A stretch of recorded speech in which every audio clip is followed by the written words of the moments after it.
Hello friends, welcome to the new topic today, which is on the IEC standard. So this standard is for the industrial process measurement and the control equipment, and it deals with the climatic condition for this industrial process measurement and the equipment. So this is an unusual topic what we have chosen today. The reason is very less information is available on the internet, barring definitely it is available on the IEC standard, but a free flow information was not so available. So this standard lists the environmental climatic condition like air temperature, humidity, air pressure for the process measurement and the control system which are exposed in a particular location. Again, the one of the important purpose of this is to avoid the problem which might result if we neglect all these environmental climatic conditions, and it can degrade the performance of the control system. So let's move ahead and understand the 654-1 standard.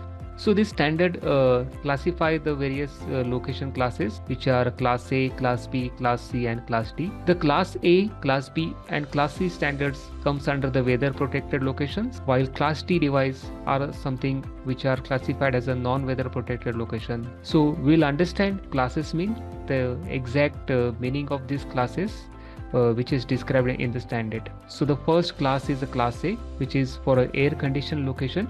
In this location, the air temperature and the humidity both are controlled within the specified limit. So these locations are suitable for the computer system, control rooms, or wherever there is a critical equipment like controllers or a critical process measurement are required.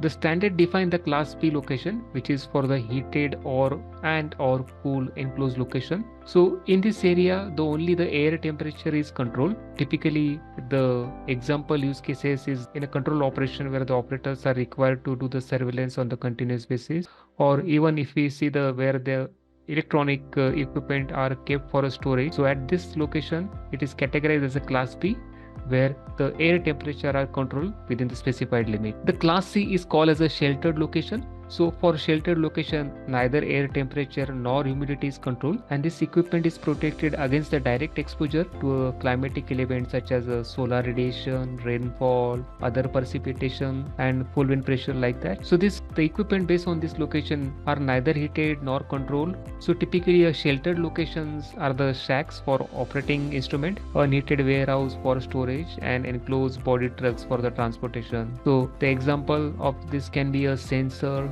transmitter, final control element, which are based in the plant where it is kept in the natural environment where there is no specific air temperature and humidity control is there. So these are classified as a Class C. And the finally is the Class D, which is for the outdoor location. So similarly to Class C, in the outdoor location, air temperature nor humidity are controlled, and these equipments, if you see, are directly exposed to the atmospheric conditions such as a direct solar radiation, wind, rain, snow and icing. Again, like sensor, transmitter, final control elements, indications can be the example of the Class D location. So these are the 4 location classes which are specified in the standard. Now let's move ahead and understand how these classes are specified in the equipment specification. So this is a table which is available in the IEC60654, which talks about the climatic condition parameters and severity for the various classes what we have seen. So you can see like there are classes which are again subdivided like A1, AX, B1, B2, B3, which are nothing but the Class B. C1, C2, C3 are the Class C. D1, D2 and DX are the Class D.